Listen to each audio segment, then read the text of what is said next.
Do not touch the glass. Do not approach the glass. You pass him nothing but soft paper. If he attempts to pass you anything, do not accept it. Do you understand me?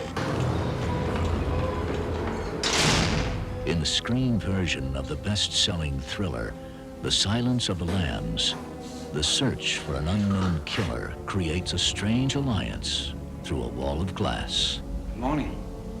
Dr. Lecter, my name is Clarice Starling. May I speak with you? I play quiet, thoughtful kind of young F.B.I. trainee who comes from a rural background. In order to find the serial killer she's pursuing, in order to find out how that mind works, she has to visit Dr. Hannibal Lecter. Lecter is locked in an institute for the criminally insane. His nickname is Hannibal the Cannibal because he eats people. Well, sort of. Well, he's written as a highly intelligent, intellectually brilliant sociopath. I don't know what the difference is between that and a psychopath, but he has the most penetrating mind. I'll help you catch him, Clarice. You know who he is, don't you? Tell me who decapitated your patient, Doctor. All good things to those who wait. The Silence of the Lambs marks a departure for filmmaker Jonathan Demme from such past hits as Melvin and Howard and Married to the Mob. For me, more than anything, Silence of the Lambs is a story about one person trying desperately hard to save the life of another person. The first time I spoke with Jodie, she talked about the idea of a character who identifies with the victim in a very passionate way. Given the degree of Clarice's desperation, Lecter really goes for the full court press inside her head. Oh, Agent Starling, you think you can dissect me with this blunt little tool? He feeds on pain, and that's his game. Somebody who loves pain but is behind bars and is not able to inflict it will get it anywhere he can. There's a moment in the movie where Hannibal says, You know what you look like to me with your good bag and your cheap shoes? You look like a rube. Good nutrition's giving you some length of bone, but you're not more than one generation from poor white trash, are you, Agent Starling?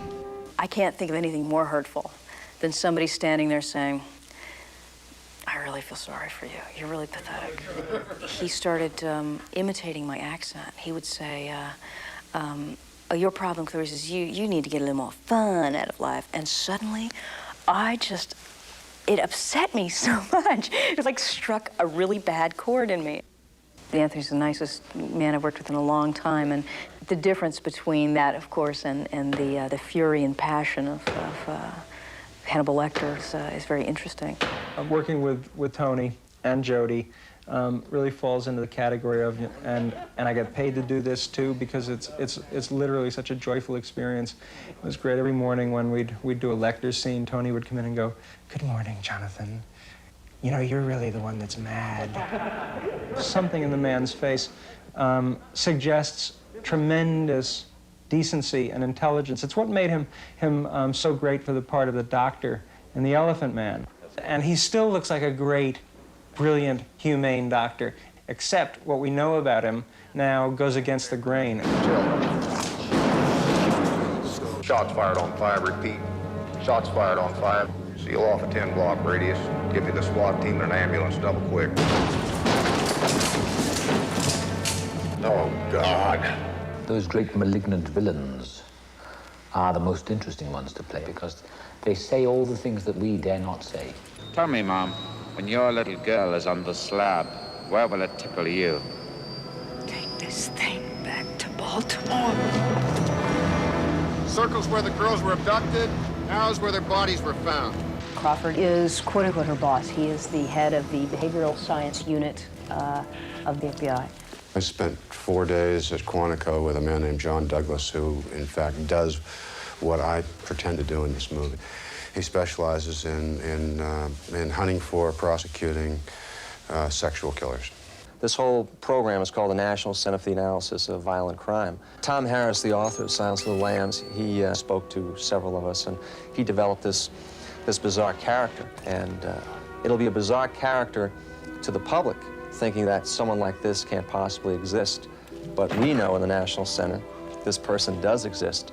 He is a composite of several serial killers. Ted Bundy would put a cast on his hand, and when the right victim came along, the victim would help him He'd hit her in the head, cuff her, and take her away. And then you'll see a pit. There'll be a scene where there'll be a pit, and that's the Gary Heidnik case out of Philadelphia. Why won't you answer me, please? Ed Gein in Plainfield, Wisconsin. He would kill people, and others he'd dig up their graves. Jodie Foster spent quite a bit of time here at the National Center. We wanted her to see some of the crime scene photographs. I wanted her to experience some of the stress of this job. She actually went out on the obstacle course that we fondly called the Yellow Brick Road with one of our new agents' classes. I don't know whether I was surprised, but I sure was impressed. Any movie that you do where you enter into a certain microcosm, it's certainly the world of the FBI, and you learn things that you could go your whole life and never know about. There's a whole part of the movie that deals with entomology and with the Smithsonian's research into insects and bugs.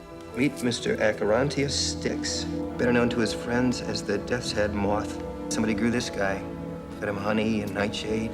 Somebody loved him. I'm fascinated by, and always will be fascinated by, the people that are objects of cruelty and people that are left out. All the scenes that I have with Anthony delve very deeply into that.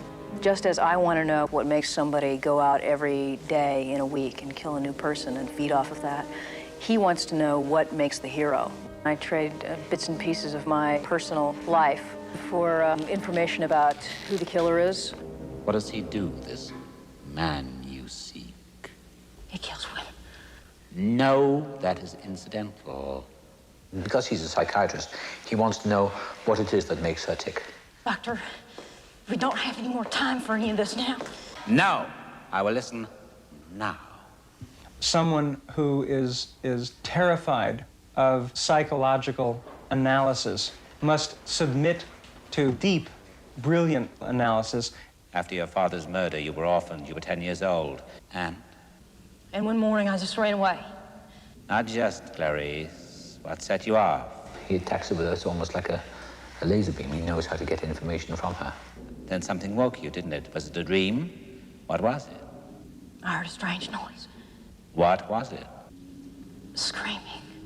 And he finally gets it out of her.